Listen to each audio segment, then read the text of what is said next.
Hi friends, welcome to with you Sivaram channel. இன்றைக்கி white pasta தான் எப்படி செய்கிறதுன்னு பார்க்க போகிறோம். இது நல்லா க்ரீமியாக நல்லா டேஸ்டியாக இருக்கும். குழந்தைங்களும் விரும்பி சாப்பிடுவாங்க இந்த மாதிரி செஞ்சு கொடுக்கும்போது. ஸோ பெரியவங்களுக்கும் இது ரொம்ப நல்லா டேஸ்ட்டாக இருக்கும். ஸோ வாங்க எப்படி செய்கிறது பார்க்கலாம். வீடியோ பார்க்குறதுக்கு முன்னாடி நம்ம சேனலை சப்ஸ்கிரைப் பண்ணிவிடுங்க, பெல் பட்டனையும் கிளிக் பண்ணிவிடுங்க. இது என்னோடய அன்பான ரெக்வெஸ்ட்டு. ஃபஸ்ட்டு 1 லிட்டர் தண்ணியை நம்ம அடுப்பில் வச்சு கொதிக்க வைக்கலாம். அதில் 1 டீஸ்பூன் எண்ணெய் சேர்த்துக்கலாம். ஒரு கொஞ்சமாக கல்லுப்பு சேர்த்துக்கலாம்.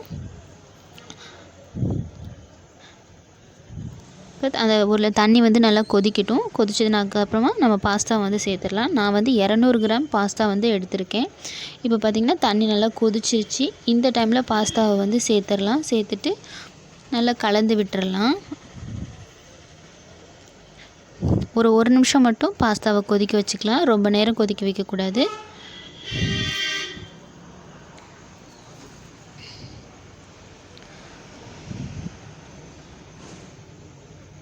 ஒரு நிமிஷம் கொதிச்சாவே நமக்கு நல்லா முக்கால்வாசி நல்லா வெந்துடும். இப்போ பார்த்திங்கன்னா நல்லா ஒரு நிமிஷம் கொதிச்சிருச்சு. இப்போ நம்ம ஒரு கத்தி வச்சுட்டு இதை கட் பண்ணணும் அப்படின்னா நமக்கு ஈஸியாக கட் ஆகணும். அந்தளவுக்கு வெந்தால் போதும். ரொம்ப வேக வேண்டாம். ஏன்னா நம்ம பாலுலேயும் ஒரு 5 நிமிஷம் 10 நிமிஷம் வைக்க வேண்டியது இருக்கும். அதனால் வேக வைப்போம். அதனால் இந்தளவுக்கு வெந்தால் போதும்.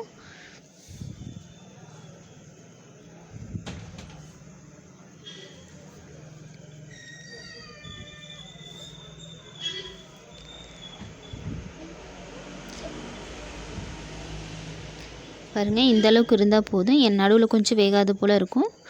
ஆனால் நம்ம பாலில் வேக வைக்கும்போது சரியாக இருக்கும். அதனால் இப்போ ஸ்டவ் ஆஃப் பண்ணிவிட்டு இந்த தண்ணியெலாம் நல்லா வடிகட்டிடலாம். இப்போ பாஸ்தாவை மட்டும் தனியாக எடுத்து வடிகட்டிடலாம்.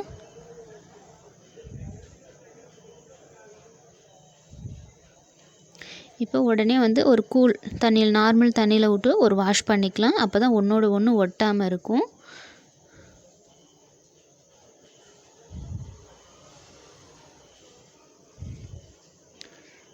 இப்போ இது ஒரு ஓரமாக இருக்கட்டும். ஒரு கடாயை சூடுபடுத்திட்டு ஒரு 2 டீஸ்பூன் ஆயில் சேர்த்துக்கலாம்.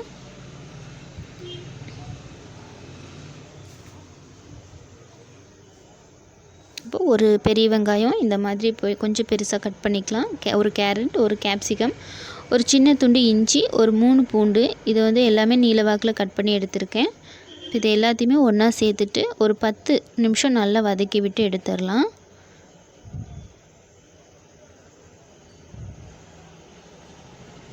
உங்களுக்கு விருப்பமான காய்கறி கூட இது கூட சேர்த்துக்கலாம். ஃப்ரெஷ் பட்டாணிலாம் இருந்துச்சு அப்படின்னா நீங்கள் இது கூட சேர்த்துக்கலாம். இப்போது கொஞ்சமாக ஒரு 1/4 டீஸ்பூன் சுகர் சேர்த்துக்கலாம். எதுக்கு அப்படின்னா இது கலர் மாறாமல் காய்களோட நிறம் நல்லாவே இருக்கும். அதே நேரத்தில் நல்லா ஒரு கிறிஸ்பியாக வெந்து வரும். அதுக்காக சேர்த்துக்கிறோம். டேஸ்ட்டும் நல்லாயிருக்கும்.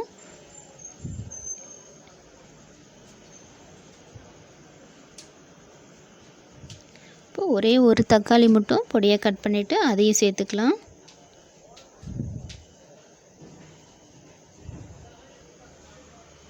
ஒரு 10 நிமிஷம் மட்டும் நல்லா வதக்குனா போதும். தக்காளி நல்லா வதங்கி வரணுன்ற அவசியம் கிடையாது.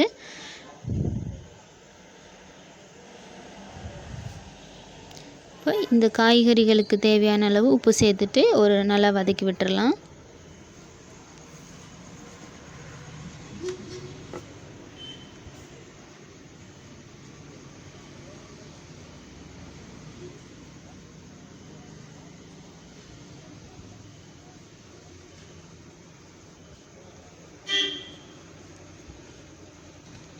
மொத்தமாகவே பார்த்திங்கன்னா ஒரு 10 நிமிஷம் நல்லாவே வதக்கியாச்சு. இப்போ நல்ல காய்கறிகள் வேகணுன்ற அவசியம் இல்லை. நல்லா முக்கால்வாசி நல்லா வெந்தாவே போதும். இப்போ அதை கடாயை சூடுபடுத்திட்டு 2 டீஸ்பூன் எண்ணெய் சேர்த்துக்கலாம்.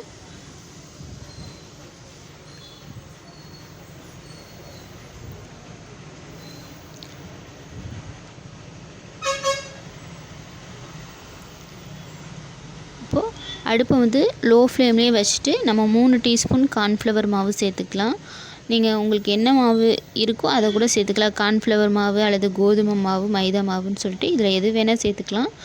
நான் கார்ன்ஃப்ளவர் மாவு ஒரு 3 டீஸ்பூன் சேர்த்துக்கிறேன். நான் 1/2 லிட்டர் பால் எடுத்துருக்கேன் 200 கிராம் பாஸ்தாவுக்கு. இந்த பாஸ்தாவுக்கு எனக்கு இது சரியாக இருக்கும். இப்போ அடுப்பு லோ ஃப்ளேம்லேயே வச்சுட்டு இது ஒரு 2-3 நிமிஷம் நல்லா வந்து எண்ணெயிலே நல்லா வறுத்து விட்டுக்கலாம்.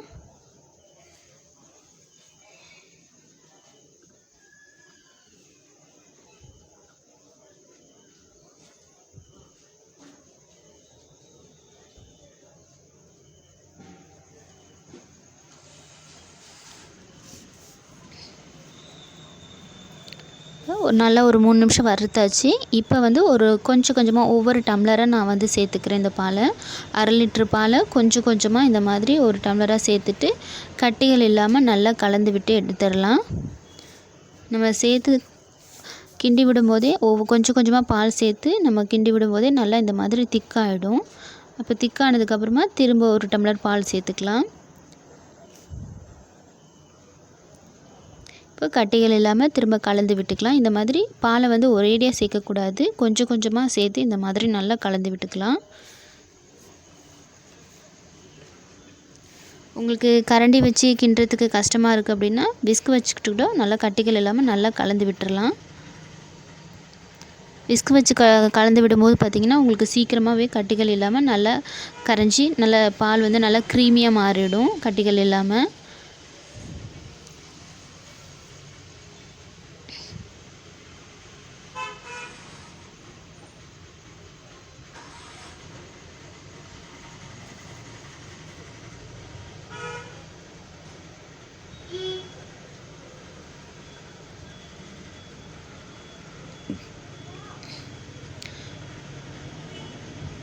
கைவிடாமல் நம்ம கலந்து விட்டுகிட்டே இருக்கணும். அப்போ தான் நமக்கு கட்டிகள் இல்லாமல் அடி பிடிக்காமல் வரும்.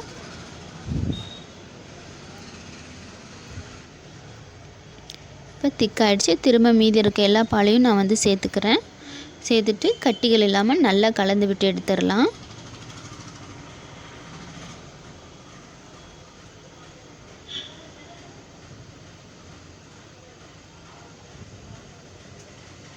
இப்போ பாருங்கள் கட்டிகள் இல்லாமல் நல்லா கலந்து விட்டு எடுத்தாச்சு.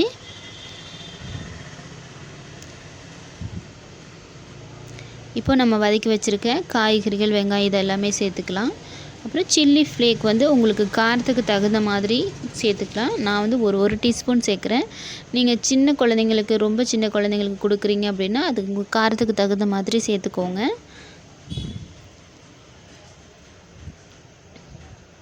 இப்போ நம்ம வேக வச்சுருக்க பாஸ்தாவையும் இது கூட சேர்த்துடலாம்.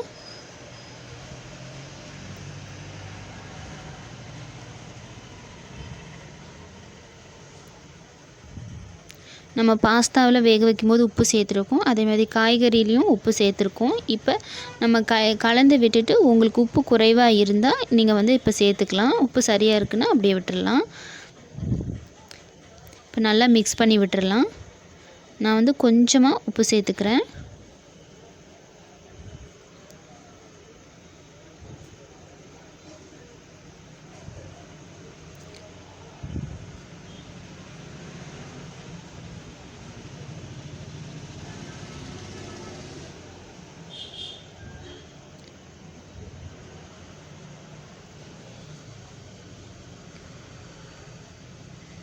இது ஒரு 5 நிமிஷம் நல்லா வந்து இது அப்படியே கலந்து விட்டுக்கலாம்.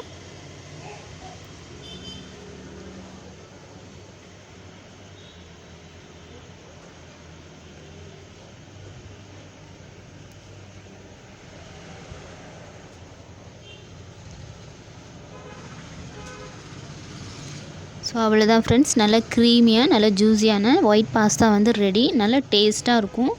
ஸோ சாப்பிட்டு பாருங்கள். வீட்டில் ட்ரை பண்ணி பார்த்துட்டு எப்படி இருக்குது அப்படிங்கிறத கமெண்ட் பண்ணுங்கள். வீடியோ பிடிச்சிருந்தால் லைக் பண்ணுங்கள், ஷேர் பண்ணுங்கள். மறக்காமல் நம்ம சேனலை சப்ஸ்கிரைப் பண்ணுங்கள். இது என்னோடய அன்பான ரிக்வெஸ்ட்டு. நான் வந்து கடைசியாக வந்து சில்லி ஃப்ளேக் மேலே தூவிட்டு சர்வ் பண்ணலாம். அவ்வளோதான். சுட சுட சாப்பிடும்போது டேஸ்ட் வந்து ரொம்ப சூப்பராக இருக்கும்.